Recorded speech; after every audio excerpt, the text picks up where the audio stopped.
Hello everybody, क्या हाल है सबके।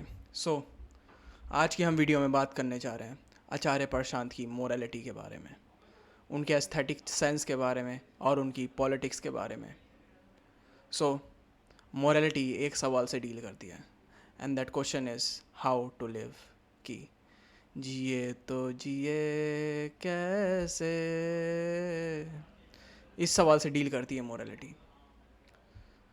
क्योंकि हमारी ज़िंदगी चॉइसेस से घिरी रहती है।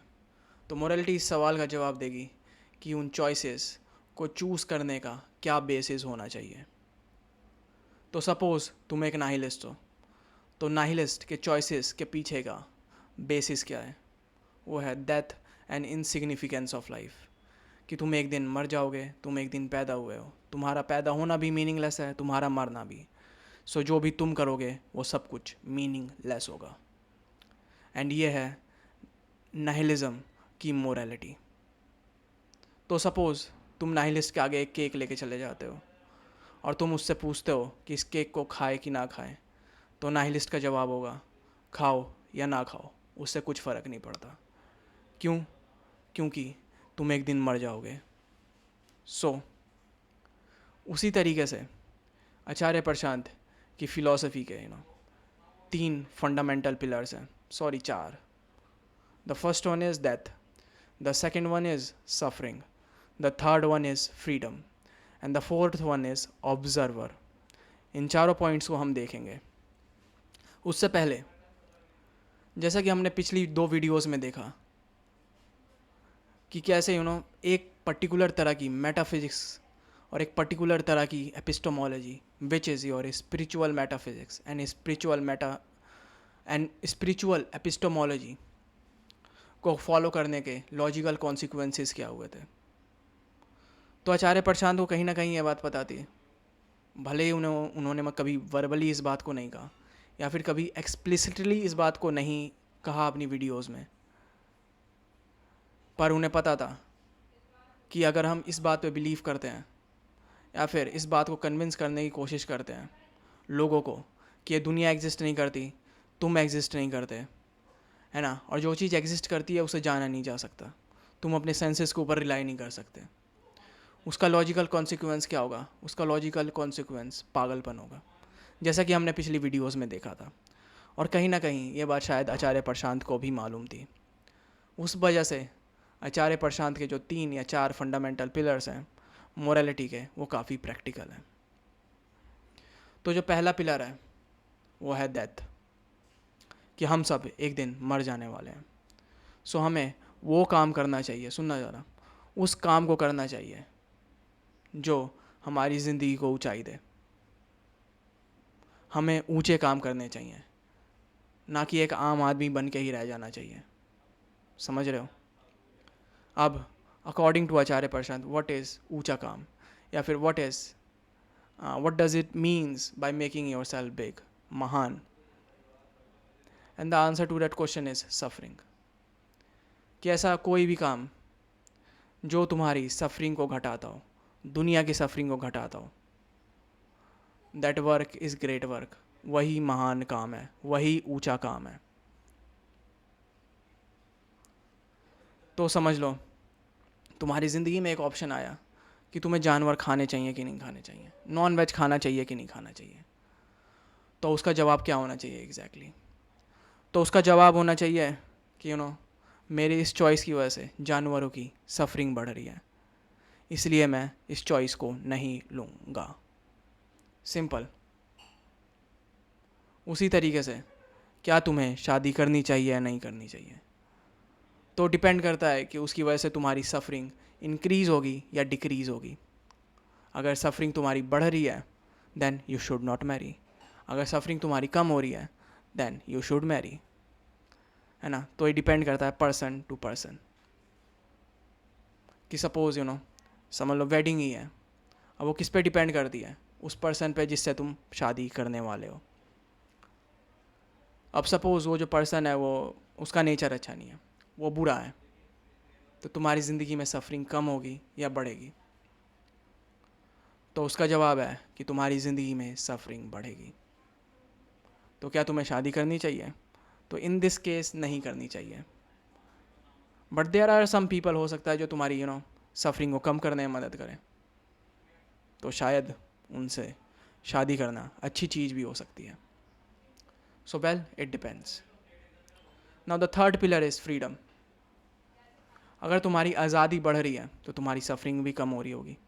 समझना, ये जो सफरिंग है और ये जो फ्रीडम है, ये दोनों आपस में जुड़े हुए हैं। क्योंकि अगर तुम्हारी सफरिंग बढ़ रही है एक लेवल पे, तुम एक लेवल पे गुलाम भी बनते जा रहे हो।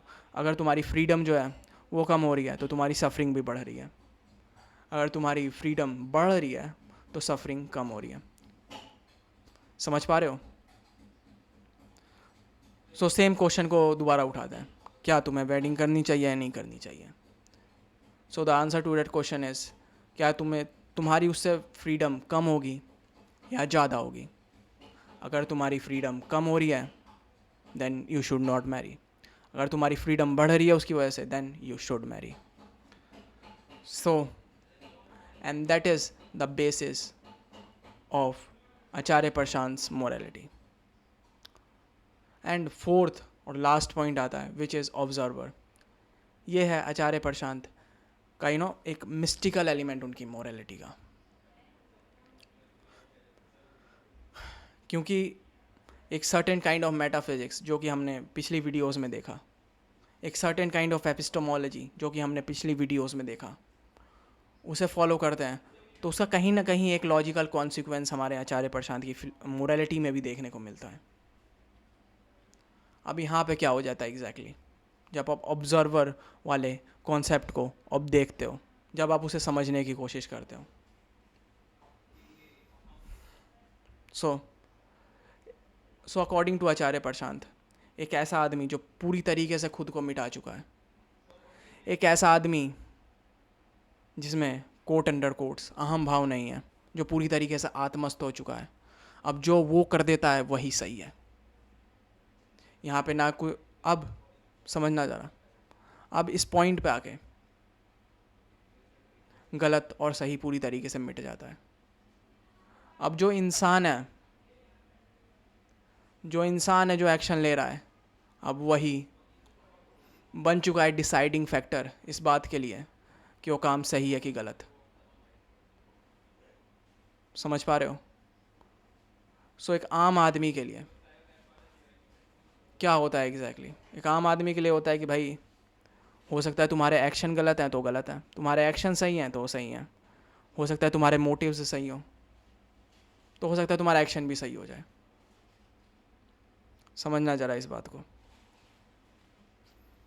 एक आम आदमी के लिए प्राइमेसी ऑफ मोटिव यानी मोटिव ऊंची चीज़ हो सकती है, प्राइमेसी ऑफ एक्शन ऊंची चीज़ हो सकती है। पर इस पॉइंट पे आके आचार्य प्रशांत एक प्राइमेसी को लेके आते हैं which is human being himself, जो पूरी तरीके से मिट चुका है, जिसे आचार्य प्रशांत एक स्पेसिफिक टर्म देते हैं विच इज़ आत्मस्थ। और जब कोई आदमी आत्मस्थ हो जाता है या फिर अहंकार पूरी तरीके से मिटा चुका होता है, तो उसके जो एक्शंस होते हैं वो सीधे परमार्थिक तल से, कोट अंडर कोट्स परमार्थिक तल से आते हैं। एंड दिस इज़ द क्या बोलते हैं, मिस्टिकल मोरालिटी ऑफ आचार्य प्रशांत। परमार्थिक तल क्या होता है पता नहीं एग्जैक्टली क्या है, आचार्य प्रशांत कभी डिफाइन नहीं करते इस चीज़ को कि व्हाट एग्जैक्टली इज़ परमार्थिक तल, कहाँ से एक्शंस आ रहे हैं कुछ अता पता नहीं, बस वो आ रहे हैं।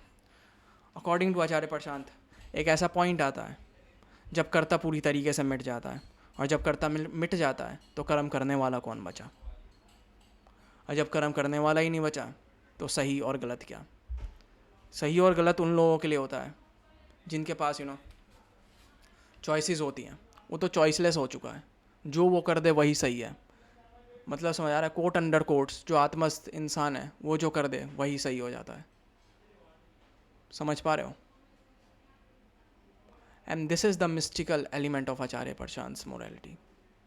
इसलिए तुम इनकी वीडियो में एक चीज़ नोटिस करोगे कि जैसे जो पुराने बहुत व्हाट यू कॉल इट, जो बड़ी पर्सनैलिटीज़ हुई हैं स्पिरिचुअल फील्ड में, रिलीजियस फील्ड्स में, अगर उनके कुछ एक्शंस गलत भी रहे हैं तो आचार्य प्रशांत कहीं ना कहीं उसे उन एक्शंस को जस्टिफाई भी कर देते हैं। समझ पा रहे हो? And this is the mystical element of Acharya Prashant philosophy या फिर मोरालिटी. नाउ यहाँ से एक सवाल उठता है एग्जैक्टली कि कितने लोग आत्मस्थ हो पाते हैं. समझ पा रहे हो? सबसे ऊपर के लेवल तो वही है ना, सबसे ऊपर के जो लोग हैं जो बचे ही नहीं वो तो वही हैं आत्मस्थ लोग. तो ऐसे कितने लोग हैं जो कोट अंडर कोट आत्मस्थ हो पाते हैं, जो खुद को पूरी तरीके से मिटा पाते हैं? तो उसका जवाब है काफ़ी कम लोग, लगभग ना के बराबर. तो दुनिया को, समाज को चलाने का अधिकार किसके पास है, या फिर किसके पास होना चाहिए? यहाँ से शुरू होती है आचार्य प्रशांत की politics. So according to Acharya प्रशांत, ये जो कुछ लोग हैं जो पूरी तरीके से खुद को मिटा चुके हैं, लोगों को इनके पीछे पीछे चलना चाहिए. इन्हें मार्गदर्शक होना पड़ता है समाज का, देश का. अगर ऐसा हो रहा है तो सही है अकॉर्डिंग टू आचार्य प्रशांत. समझ पा रहे हो? सो इसलिए तुम देखोगे कि आचार्य प्रशांत जो है सपोर्ट करते हैं फिलोसफिकल किंग के आइडिया को. फिलोसफिकल किंग कौन है ना? He is a character from Plato's philosophy. Plato की जो फिलोसफी थी, तो प्लेटो ने कॉन्सेप्ट दिया था फिलोसफिकल किंग का, जो काफ़ी रिगरस मेथड से आएगा और एक दिन वो आम लोगों के ऊपर राज करेगा. काफ़ी वाइज होगा वो, पर एंड डिसीजन वही लेगा. तो यहाँ पे एक बात समझना, हो सकता है कि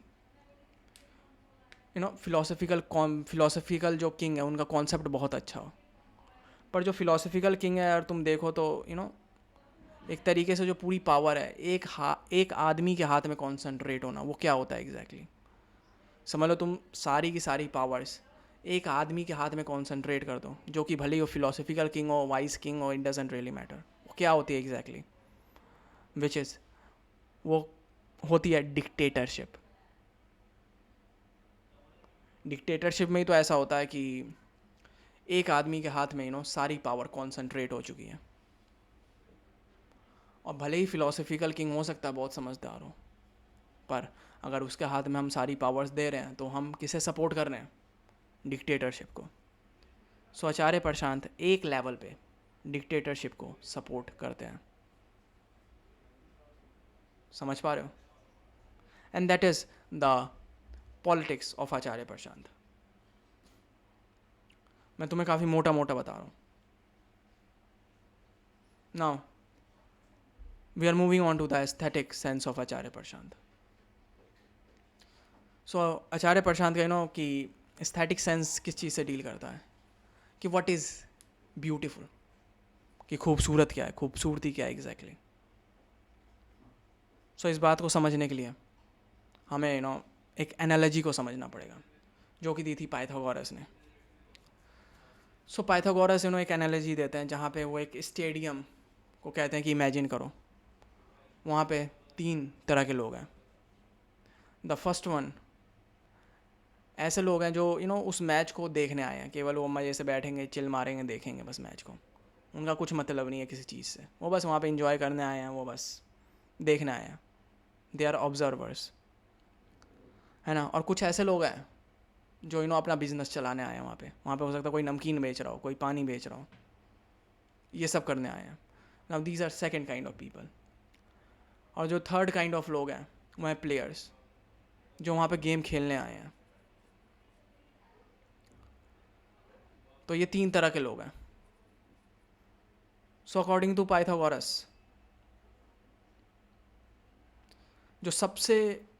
जो नीचे के लोग हैं, जो सबसे लो लेवल के लोग हैं, वो लोग हैं जो वहाँ पे खुद का सेल्फ इंटरेस्ट देख रहे हैं, जो केवल वहाँ पे एक चीज़ के लिए हैं, which is their profit motive. उनका काम है बस प्रॉफिट कमाना. जो सेलर्स हो गए, जो तुमसे बस पैसा हथिया लेना चाहते हैं, वो सबसे लो लेवल के लोग हो गए. नाउ जो सेकंड, जो उनसे जो थोड़े से ऊपर के लोग हैं, वो कौन है? वो हो गए तुम्हारे जो प्लेयर्स हैं, जो वहाँ पे खेलने आए हैं, उनका कुछ प्रॉफिट मोटिव नहीं है। वहाँ पे वो उस प्ले को दिखाना चाहते हैं, वो अपनी एबिलिटीज़ को दिखाना चाहते हैं, वो खुद की फिजिकल लिमिटेशंस को ओवरकम करना चाहते हैं। यस, उससे हो सकता है उन्हें पैसा मिल जाए, नेम मिल जाए, फेम मिल जाए, बट वो उनका प्राइमरी मोटिव नहीं है। सपोज एक एथलीट को चोट लग गई और अपने आप को पुश कर रहा है वो, now that is a second level of superiority, है ना। तो प्लेयर्स उन लोगों से सुपीरियर हैं जो केवल अपना सेल्फ इंटरेस्ट यानी प्रॉफिट मोटिव से आ रहे हैं। तो सबसे ऊपर के लोग कौन हुए? So according to Pythagoras, those are the people who are there just to observe, they are selfless. उनका कोई सेल्फिश इंटरेस्ट नहीं है, they are just there to enjoy the show, they are just observers. जो audience है वहाँ की, जो viewers हैं, they are just there to enjoy. And according to Pythagoras, those are the highest level of the people. मतलब समझा, सबसे ऊंचाइयों पे, मतलब लगा लो कि अगर मैं कॉन्शियसनेस बोलूँ, वो लोग बोलूँ, मतलब समझ आ रहा है। तो वो लोग हैं ऑब्जर्वर्स, जिसे पाइथागोरस कहते हैं। तो इसी एनालॉजी को लेते हैं और आचार्य प्रशांत की एस्थेटिक सेंस को समझने की कोशिश करते हैं। सो अकॉर्डिंग टू आचार्य प्रशांत, जो सबसे नीचे का आदमी है, वो आदमी है जो डेली की दिनचर्या में, डेली के छोटे छोटे एक्शंस में, खुद के सेल्फ इंटरेस्ट में अपना पूरा दिन गवा दे रहा है, अपनी पूरी ज़िंदगी गवा दे रहा है। ऐसे कौन से लोग होते हैं एग्जैक्टली? हमारे जैसे आम लोग, जो दिन भर जॉब कर रहे हैं, छोटी मोटी इधर उधर बस जॉब कर रहे हैं, थोड़ा मोड़ा पैसा कमा रहे हैं, अपनी छोटी छोटी डिसीजंस ले रहे हैं और एक दिन मर जाएंगे। Now we are at the lowest level right now. Now second level पे कौन आते हैं? वो लोग जो खुद को ओवरकम करने की कोशिश कर रहे हैं, जो खुद को खुद की फिजिकल लिमिटेशंस, खुद की मेंटल लिमिटेशंस को चैलेंज कर रहे हैं। वो हो गए सेकेंड टाइप के लोग। समझ लो एक स्टूडेंट है या फिर एक एथलीट है जो मतलब चोट के बावजूद खेल रहा है, या फिर एक स्टूडेंट है उसे नींद आ रही है फिर भी पढ़ रहा है, नींद आ रही है फिर भी वो काम को प्रायोरिटी दे रहा है, थकान है उसके शरीर में फिर भी प्रायोरिटी दे रहा है। वो अपनी खुद की लिमिटेशंस को, अपनी मेंटल लिमिटेशंस, अपनी फिजिकल लिमिटेशंस को ओवरकम कर रहा है। वो है सेकेंड टाइप की खूबसूरती। मतलब समझ आ रहा है?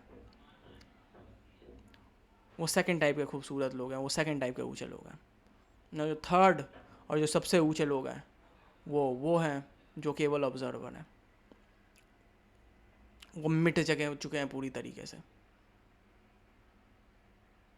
समझ पा रहे हो? जिनका कोई अब सेल्फ इंटरेस्ट बचा नहीं है, दे आर सेल्फलेस। जिनका कर्ता भाव पूरी तरीके से ख़त्म हो चुका है, जो मिट चुके हैं। समझ पा रहे हो? उसी तरीके से अगर तुम पूछोगे कि आचार्य प्रशांत के लिए कौन सा गाना बेस्ट है, तो उनके लिए ऐसा कोई सा भी गाना जो तुम्हें पूरी तरीके से मिटाने में मदद करे, शांति की तरफ लेके जाए, वो गाना ऊंचाइयों पे है। समझ पा रहे हो? या फिर अगर कोई ऐसा गाना है जो तुम्हारे अंदर इमोशंस भड़का रहा है, अगर वो तुम्हारे अंदर इमोशंस भड़का रहा है, तुम्हारे अंदर भावनाएं जगा रहा है, तो सबसे लोवेस्ट लेवल का गाना है। समझ पा रहे हो? So now this is the aesthetic sense of Acharya Prashant. अगर और एग्जांपल्स लेना चाहें तो हम ले सकते हैं कि सबसे जो ऑब्जर्वर का एग्जांपल हो सकता है कि एक साइंटिस्ट जो कि अपनी लेबोरेटरी में है ना, एक्सपेरिमेंट्स कर रहा है, पूरी तरीके से खो चुका है, मतलब अब वो मिट ही चुका है। या फिर एक स्टूडेंट जो मैथ की प्रॉब्लम्स में खो चुका है पूरी तरीके से। मतलब समझ आ रहा है? For Acharya Prashant those are highest kind of people. अब ऐसा भी नहीं है कि जो लोग हैं जो वो हाईएस्ट काइंड जिसे कहते हैं आचार्य प्रशांत, वो हमेशा हाईएस्ट काइंड रहेंगे। जब तक वो एक ऑब्जर्वर है तब तक वो हाईएस्ट काइंड है। उस अगर वो ऑब्जर्वर से थोड़ा सा भी भटकते हैं, सेल्फ इंटरेस्ट में जाते हैं, तो वो थोड़े नीचे गिरते चले जाते हैं, लेवल उनका नीचे गिरता चला जाता है। समझ पा रहे हो? तुम समझ लो जैसे ही तुम उस मैथ की प्रॉब्लम को सॉल्व करने बैठे थे, तुम पूरी तरीके से मिट चुके थे, तुम पूरी तरीके से ख़त्म हो चुके थे, बस उस प्रॉब्लम में पूरी तरीके से डूब चुके थे। पर जैसे तुमने प्रॉब्लम को सॉल्व किया, तुमने मोबाइल यूज़ करना शुरू कर दिया। Now these two are different people because they have two different states of consciousness. पहली स्टेट में करता पूरी तरीके से मिट चुका है, इंसान ही नहीं बचा, वो खो चुका है वो। पर दूसरी जगह एकदम फिजिकल लेवल पे, एकदम वो जो डोपामीन की हिट है उसे लेने के लिए वो डोल रहा है मोबाइल फ़ोन में, एकदम इमोशनल लेवल। तो highest to the lowest of lowest एक इंसान हो सकता है। सेम डे में हो सकता है वो इंसान कि वो हाईएस्ट पॉइंट पे पहुंच चुका हो, और सेम डे में वो सबसे लोएस्ट पॉइंट पे जा सकता है। एक समय वो काफ़ी खूबसूरत हो सकता है, दूसरे समय काफ़ी बदसूरत। समझ पा रहे हो? Now that is the aesthetic sense of Acharya Prashant. Now और भी क्या कोई एग्जांपल्स हो सकते हैं? तो सपोज कि एक, कैसे बोलूँ, कि एक समझ लो एक बाबा जी ही हैं जो केवल अपना खुद का सेल्फ इंटरेस्ट देख रहे हैं, वो लोएस्ट काइंड का है। पर एक बाबा जी हैं जो सबसे मतलब बिल्कुल ही सेल्फलेस है, वो हाईएस्ट काइंड का है। समझ पा रहे हो? हाँ, well, this is the aesthetic sense of Acharya प्रशांत।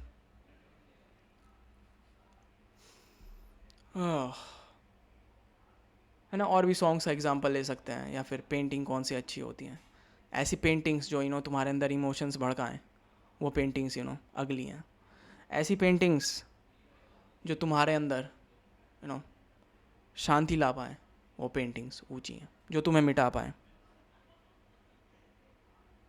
ऐसा काम जो तुम्हारे अंदर इमोशंस को जगा रहा है, वो काम बुरा है ना? By emotions I mean your anger, lust, ये सारी चीज़ें। पर ऐसा कोई भी काम जो तुम्हें मिटा रहा है, तुम्हें शांति की तरफ लेके जा रहा है, वो ऊंचा काम है। ऐसा कोई भी काम, ऐसे कोई भी पेंटिंग, ऐसा कोई भी सॉन्ग जो तुम्हें शांति की तरफ लेके जा रहा है, वो ऊंची पेंटिंग है, वो ऊंचा गाना है। And that is the aesthetic sense of Acharya Prashant. Well, hopefully तुम्हें ये बात समझ आई होगी।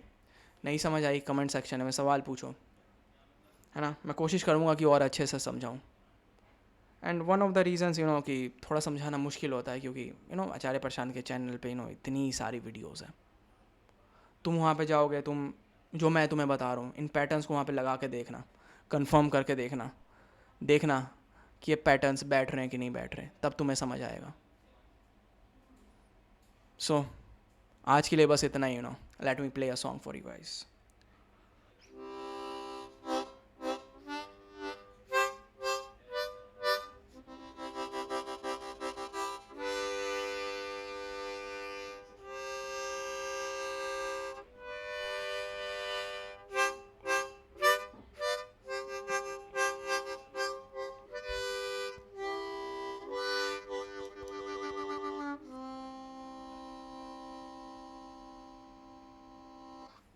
चलो मिलते हैं नेक्स्ट वीडियो में।